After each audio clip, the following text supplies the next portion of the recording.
Je vais essayer de faire cette vidéo sur les bandes dessinées assez rapide, mais vous savez qu'à chaque fois que je dis ça, on finit sur une vidéo de 15-20 minutes.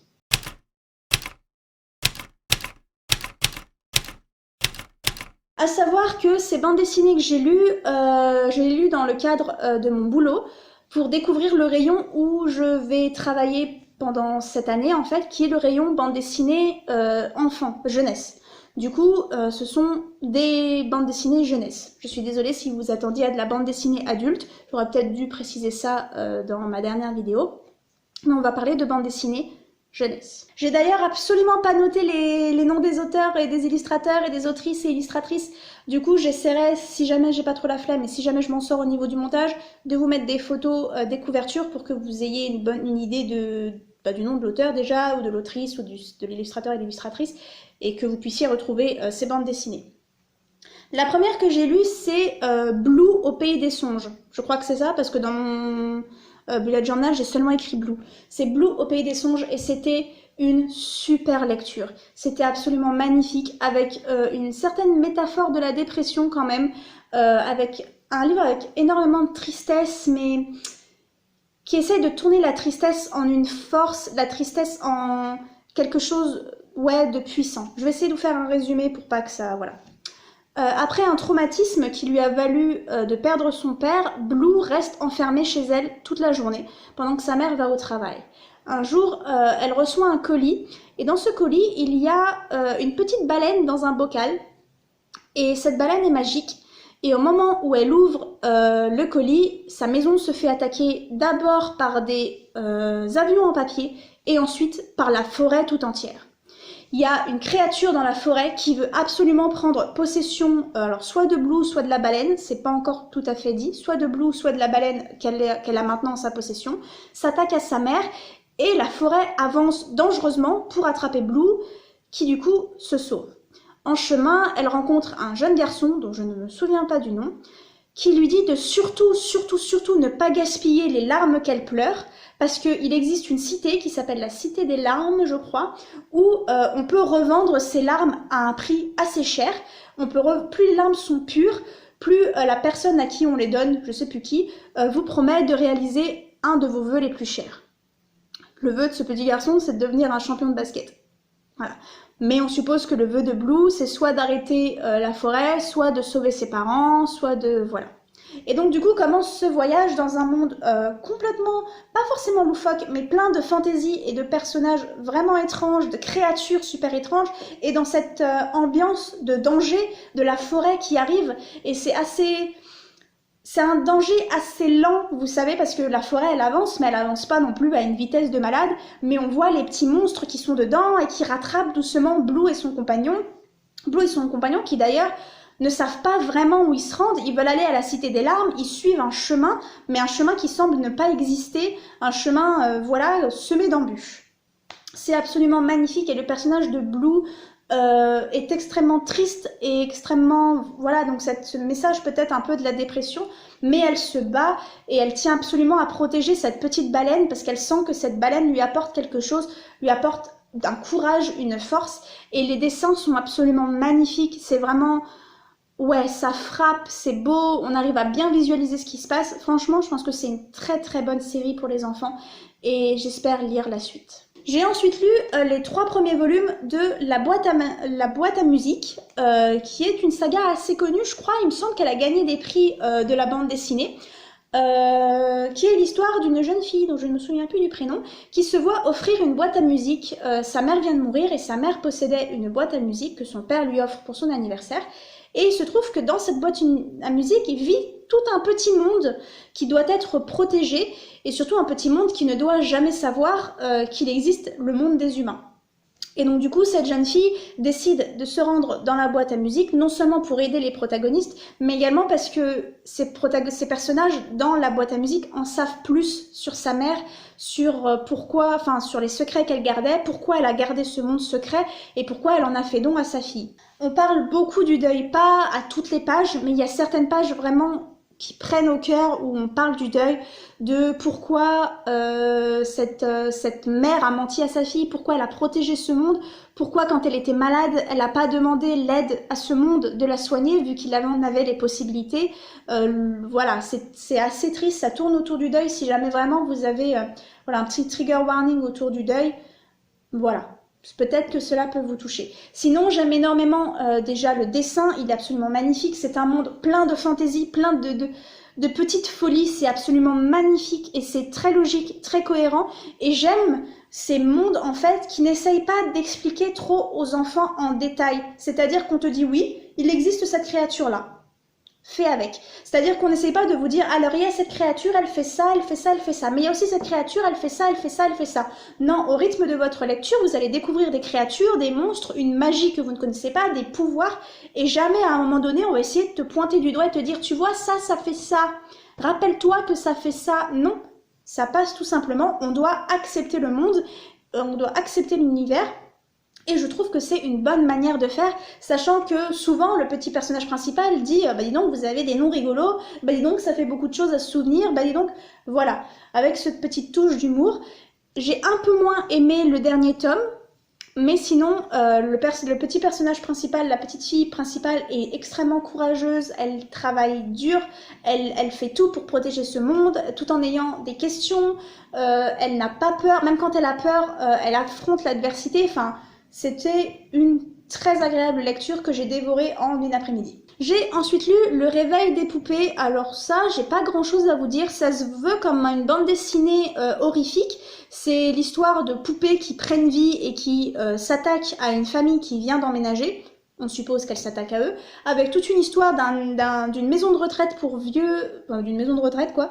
Où il se passe des trucs un peu bizarres, des expériences un peu étranges sur les personnes âgées sans leur consentement. Et en fait, il doit y avoir un volume 2, je pense, qui va expliquer certaines choses. Les dessins font peur. Honnêtement, moi, je trouve que les poupées sont terrifiantes. Il y a des dessins vraiment qui sont très dérangeants. Et ça, je trouve ça bien, en fait, qu'on fasse du vrai horreur pour les enfants. Donc, franchement, pas donner à des enfants trop jeunes. Vous allez leur donner la peur des poupées. Franchement, c'était flippant. Avec... Ouais, un personnage principal un peu stéréotypé de la fille un peu gothique, vous savez, enfin, ouais, je sais pas, j'ai pas trop accroché au personnage, à aucun d'entre eux. Ça faisait peur, ça au moins, ça c'était clair et carré, mais l'explication de pourquoi les poupées sont vivantes à la fin est un petit peu rushée, c'est un petit peu rapide, c'est un petit peu dit, voilà, comme ça. On se doute qu'il y a une suite, parce que déjà la fin montre qu'il y a une suite avec un cliffhanger et tout, mais on comprend pas trop ce qui se passait dans cette maison de retraite, on comprend pas trop pourquoi il faisait ça, comment vraiment il le faisait, qui était à la tête de ces expériences, et comment elle se... Enfin, on sait comment l'histoire des poupées est liée à l'histoire de la maison de retraite, mais sinon, qu'est-ce qui se passe dans cette maison de retraite, en fait, on sait pas trop. Voilà, ce serait peut-être plus à mettre, peut-être pas dans des mains d'ados, mais plus grand, genre vraiment 11-12 ans, quoi. Ensuite, j'ai lu le premier volume de Lily. Et là non plus, j'ai pas trop accroché. Le dessin de la couverture est super joli, mais je trouve qu'à l'intérieur, les dessins sont jolis, mais ne sont pas autant que la couverture, autant travaillés que la couverture. Le souci que j'ai avec Lilith, c'est qu'en fait, ce premier tome, ce premier volume, c'est uniquement de l'exposition.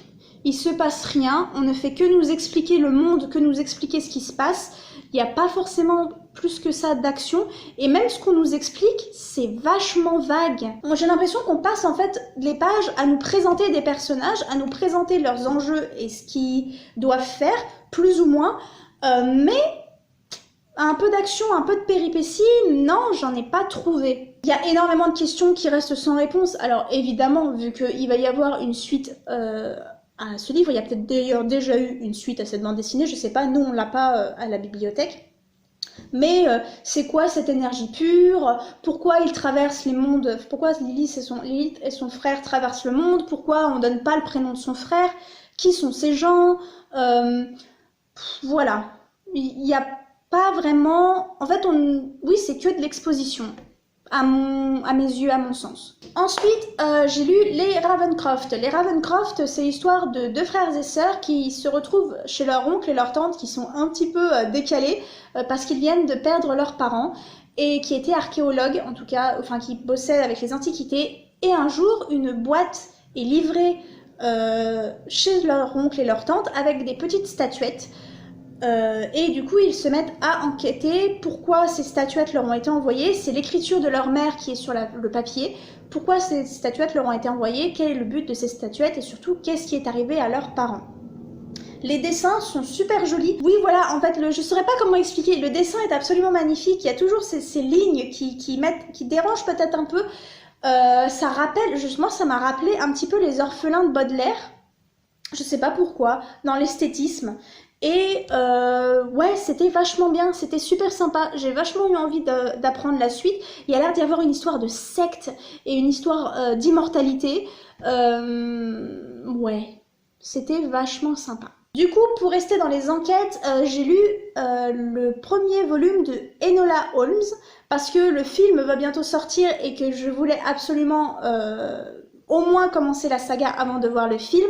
Je sais plus quand il sort là, cette semaine je crois. Rien qu'avec la bande-annonce, j'ai remarqué des ressemblances dans l'adaptation du film, des ressemblances avec le livre, et c'était vachement sympa. Le dessin est super beau, super doux, vraiment très beau. Il y a également beaucoup, comment dire, de petites histoires autour du féminisme, autour de la place de la femme, autour de comment la femme doit s'habiller, ce que la femme doit faire. Il y a des citations, Enola fait plusieurs fois mention, ou une fois, je sais plus, je suis un peu perdue là, et on va reprendre. Enola fait mention par exemple d'une autrice qui était dans un mouvement féministe, une des premières d'un mouvement féministe, on parle des suffragettes, voilà. C'est montrer aux enfants le féminisme et tout ça subtilement, sans pour autant le cacher, et tout ça derrière une enquête, parce que la mère d'Enola Holmes vient de disparaître, et elle revoit pour la première fois ses deux frères, Mycroft et Sherlock, qui n'ont pas trop l'air de vouloir forcément chercher la mère et qui en plus sont en train de comprendre qu'il y a eu certaines magouilles, enfin que la mère a magouillé 2-3 trucs au niveau de l'argent et voilà, donc ça fait parler également de, comment dire, de querelles de famille, voilà. Et Enola, comme elle est une fille et comme elle est super jeune, elle se pense pas super intelligente comparée à Sherlock qui quand même est le grand Sherlock Holmes. Elle voudrait, comme lui, elle a une intelligence différente en fait. Elle n'a pas la même intelligence que son frère, ce qui est tout à fait normal. Et elle est très intelligente, très maligne et très courageuse. Et c'est un parcours qu'elle apprend pendant le volume 1 et que j'espère qu'elle continuera d'apprendre pendant le reste des volumes. Il me semble qu'il y en a 6. Je dis peut-être une bêtise. On en a 4 à la bibliothèque où je travaille. Du coup, j'emprunterai les autres. Comme le mois de septembre n'est pas encore terminé quand je filme ça, il reste une semaine. Je pense qu'en fait, je vais lire la suite. Ouais, pendant cette semaine. Et enfin, la dernière petite saga que j'ai lue, le volume 3 sortira en 2021, c'est Ultra Laser. Je ne m'attendais pas du tout à apprécier Ultra Laser, mais dans Ultra Laser, il y a des planches absolument magnifiques. Les personnages sont super drôles et on est encore une fois plongé dans un univers complètement fantastique, complètement fantasy, où, comme dans la boîte à musique, on n'essaye pas de nous forcer la mythologie dans la gorge, on n'essaye pas de nous forcer à comprendre. Non, les événements arrivent et c'est comme ça que ça arrive et c'est naturel, entre guillemets. Et c'est très acceptable et voilà. Et c'était super bien, j'ai vraiment adoré. Le seul défaut que je peux trouver, c'est que le personnage principal a 10 ans, et je peux comprendre qu'on fasse des personnages principaux aussi jeunes pour que les enfants se retrouvent, pour que les enfants aient des personnages de leur âge, mais ce qu'il fait, ce gamin, ce n'est pas ce que fait un gamin de 10 ans. Un gamin de 10 ans ne ferait pas tout ça, mais il reste quand même un gamin très courageux, et j'ai beaucoup aimé dans le volume 2 le fait qu'il apprenne, il a quelque chose à apprendre pour se battre, pour se défendre, pour défendre ce en quoi il croit et pour défendre la planète sur laquelle il est. Il doit apprendre à se servir d'un pouvoir qu'il ne savait même pas qu'il possédait et on le voit en fait se démener, se planter misérablement et apprendre pendant une longue durée. C'est pas juste une histoire d'élu qui sait automatiquement faire les choses comme on a l'habitude de le voir. Il y a un petit peu ce côté d'élu, mais il apprend. Il se bat, il se plante et il se plante misérablement, mais surtout, il a décidé qu'il voulait apprendre et quand il a décidé qu'il allait apprendre, il s'y met à fond. Et je trouve que c'est un très bon message à envoyer aux enfants.